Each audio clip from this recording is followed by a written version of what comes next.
Hello దోస్తులు, ఎట్లున్నారు? మస్తున్నారులే. ఈరోజైతే నేను బగారా రైస్ ఏ విధంగా చేయాలో చూపించబోతున్నాను. నా స్టైల్లో చేస్తున్నా, వచ్చేసి చూడండి. దీనికోసం స్టవ్ మీద గిన్నె పెట్టుకొని ఆయిల్ వేసుకొని ఇందులో కొద్దిగా లవంగాలు, 2 యాలకులు, బిర్యానీ ఆకు, కొద్దిగా చెక్క వేసుకొని ఇవి ఫ్రై అవుతున్నప్పుడు జీడిపప్పు కూడా వేసుకొని ఫ్రై చేసుకోవాలి.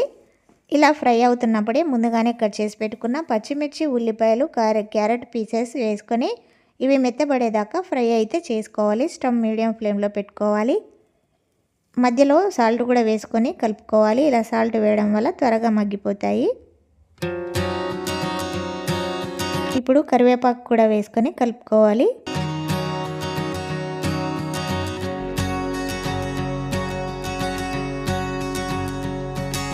ఇది కంప్లీట్గా మెత్తబడిపోయాయి ఇవన్నీ. ఇప్పుడు ఇందులో అల్లం వెల్లుల్లి పేస్ట్ 1½ స్పూన్ వేసుకొని పచ్చి స్మెల్ పోయేదాకా ఫ్రై చేసుకోవాలి.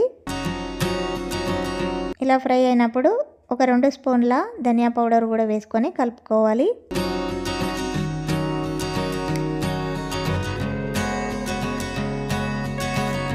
ఇలా ఫ్రై చేసుకున్న తర్వాత ఇప్పుడు ఇందులో బియ్యం ఎన్ని తీసుకున్నామో దానికి డబల్ వాటర్ అయితే యాడ్ చేసుకోవాలి. నేను 3 గ్లాసుల వాటర్ తీసుకున్నాను. దీనికి డబల్ అంటే ఒక 6 గ్లాసుల వాటర్ అయితే యాడ్ చేశాను.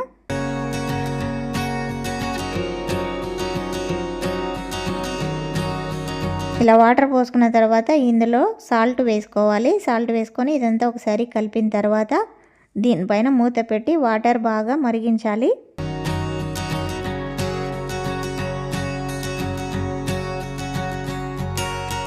చూసారు కదా, వాటర్ బాగా మరుగుతుంది. ఇప్పుడు ఈ మరుగుతున్న వాటర్లో ముందుగానే నానబెట్టుకున్న రైస్ అయితే వేసుకోవాలి.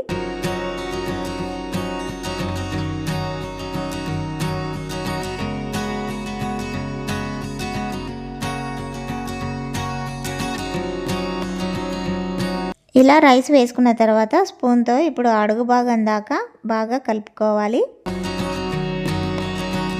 ఇలా కలిపిన తర్వాత ఇప్పుడు దీనిపైన మూత పెట్టి ఉడికించుకోవాలి. స్టార్టింగ్లో స్టవ్ అనేది హై ఫ్లేమ్లో పెట్టాలి. ఒక 2 నిమిషాలు తర్వాత మీడియంలో పెట్టుకొని ఉడికించుకోవాలి రైస్. మధ్య మధ్యలో అడుగు భాగం అంటకుండా కలుపుకోవాలి రైస్ అనేది. ఇలా కలిపిన తర్వాత మళ్ళీ మూత పెట్టి ఇప్పుడు దీన్ని స్టవ్ మీడియం ఫ్లేమ్లోకి మార్చుకోవాలి. చూసారు కదా, దగ్గర పడింది రైస్. ఇలా మరొకసారి కలుపుకోవాలి. ఇలా మధ్య మధ్యలో కలపడం వల్ల అడుగు భాగం అనేది అంటకుండా ఉంటుంది, మాడిపోకుండా.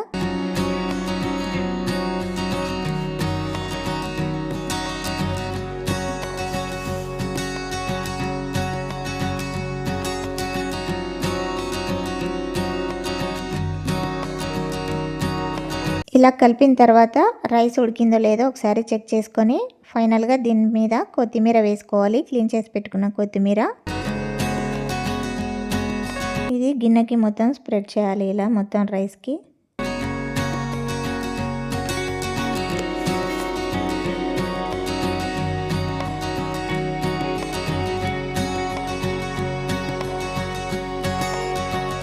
ఇప్పుడు దీనిపైన మూత పెట్టి స్టవ్ కంప్లీట్గా సిమ్లో పెట్టేసి ఒక 2 నిమిషాలు మగ్గించుకుంటే వేడి బగారా రైస్ అయితే రెడీ అయిపోయింది.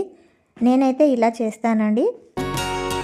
ఇది వేడి అన్నము చికెన్తో తింటే సూపర్గా ఉంటుంది బగారా రైస్. నేనైతే చికెన్ చేశాను, చికెన్తో అయితే తినేస్తున్నాను. అదిరిపోయింది టేస్ట్.